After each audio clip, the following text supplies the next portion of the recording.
नमस्कार। चलिए आज दुनिया के सबसे बड़े लोकतंत्र की बुनियाद यानी भारत के संविधान को थोड़ा और करीब से जानते हैं। ये सिर्फ एक रूल बुक नहीं है, बल्कि वो धड़कता हुआ दिल है जो 1 अरब से ज्यादा लोगों की जिंदगी को एक साथ जोड़े हुए है।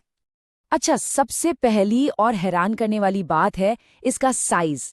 ये दुनिया का सबसे लंबा लिखा हुआ संविधान है। सोचिए, जब इसे 1949 में अपनाया गया था तब इसमें 395 आर्टिकल्स थे और आज ये बढ़कर लगभग 470 हो गए हैं। साथ में 25 हिस्से और 12 अनुसूचियां भी हैं। तो लिखित संविधान होने का मतलब क्या है? सीधा सा मतलब है कि एक प्रॉपर किताब है, एक दस्तावेज है जिसे सोच समझकर बनाया गया है। इसमें कुछ भी बदलना हो तो उसका भी एक तय तरीका है। वहीं दूसरी तरफ यूनाइटेड किंगडम जैसे देश हैं जहां कोई एक ऐसी किताब नहीं है। वहां नियम और परंपराएं समय के साथ धीरे धीरे विकसित हुई हैं। ये एक बहुत बड़ा फर्क है। तो अब सवाल ये उठता है कि भारत जैसा इतना बड़ा और इतनी विविधताओं वाला देश आखिर चलता कैसे है? इसका जवाब हमें संविधान के बुनियादी ढांचे में मिलता है। और इस ढांचे की सबसे बड़ी खासियत है संघवाद यानी फेडरलिज्म।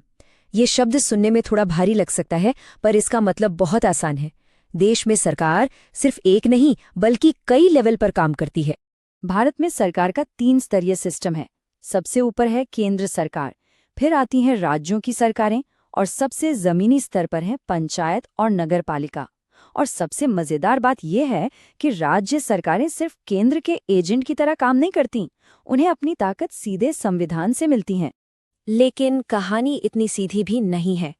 एक बहुत बड़े विशेषज्ञ हुए के.सी. वेयर, उन्होंने भारतीय सिस्टम को अर्धसंघीय या क्वाजी फेडरल कहा है। चलिए समझते हैं कि इसका क्या मतलब है। इसका मतलब ये है कि भारत के संविधान में संघीय और एकात्मक यानी फेडरल और यूनिटरी दोनों सिस्टम की खूबियां हैं। ये एक अनोखा मिक्सचर है।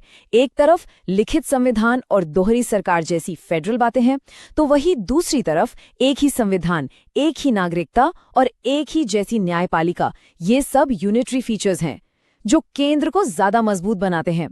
और ऐसा जानबूझकर किया गया है ताकि देश की एकता और राज्यों की आजादी के बीच एक बैलेंस बना रहे। तो ठीक है, ये तो हो गया ढांचा, पर ये सरकार की मशीनरी काम कैसे करती है? इसके 3 सबसे जरूरी हिस्से हैं। यहाँ ताकत का बंटवारा बहुत साफ है। विधायिका यानी हमारी संसद कानून बनाती है, कार्यपालिका यानी सरकार उन कानूनों को लागू करती है, और न्यायपालिका यानी हमारी अदालतें ये देखती हैं कि सब कुछ सही से हो रहा है या नहीं। ये बैलेंस पक्का करता है कि कोई भी एक हिस्सा जरूरत से ज्यादा ताकतवर न बन जाए। चलिए अब सरकार की मशीनरी से थोड़ा आगे बढ़ते हैं और बात करते हैं उन सिद्धांतों और अधिकारों की जो इस संविधान की असली आत्मा है।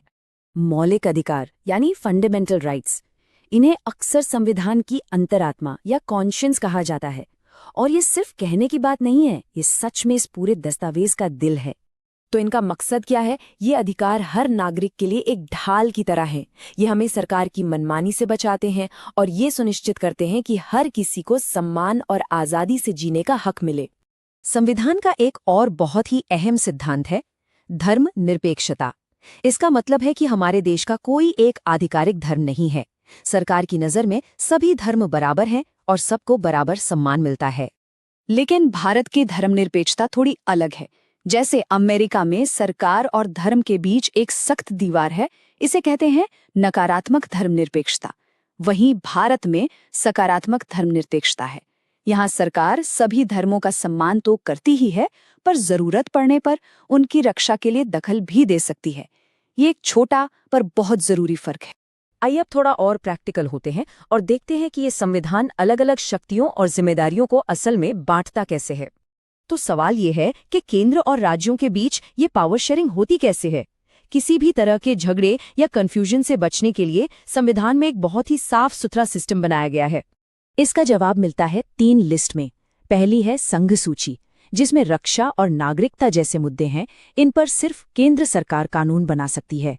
दूसरी है राज्य सूची, जिसमें पुलिस और स्वास्थ्य जैसे मुद्दे हैं, इन पर राज्य सरकारें कानून बनाती हैं। और फिर है समवर्ती सूची, जिसमें शिक्षा और शादी जैसे मुद्दे हैं, जिन पर दोनों कानून बना सकते हैं। है ना कमाल का सिस्टम? और हाँ, इतने बड़े संविधान की कुछ चीजों को याद रखने के लिए मजेदार ट्रिक्स भी हैं। जैसे ये देखिए, टीयर्स ऑफ ओल्ड पीएम। इसका हर अक्षर एक अनुसूची को बताता है। इससे सभी 12 अनुसूचियों को लाइन से याद रखना कितना आसान हो जाता है। तो कुल मिलाकर भारत का संविधान क्या है? ये एक बहुत ही विशाल देश के लिए एक बहुत ही गहरी नियम पुस्तिका है। ये एक ऐसा दस्तावेज है जो एक मजबूत केंद्र और आजाद राज्यों के बीच एक खूबसूरत संतुलन बनाता है, नागरिकों के हक की हिफाजत करता है और इस देश को चलाने के लिए एक साफ रास्ता दिखाता है। और ये हमें एक आखिरी सवाल पर लाकर छोड़ता है। आखिर 70 साल से भी ज्यादा पुराना ये दस्तावेज आज भी दुनिया के सबसे बड़े लोकतंत्र को रास्ता कैसे दिखा पा रहा है? शायद इसका जवाब इसके लचीलेपन में, इसके गहरे सिद्धांतों में और समय के साथ खुद को बदलने की इसकी अद्भुत क्षमता में छुपा है।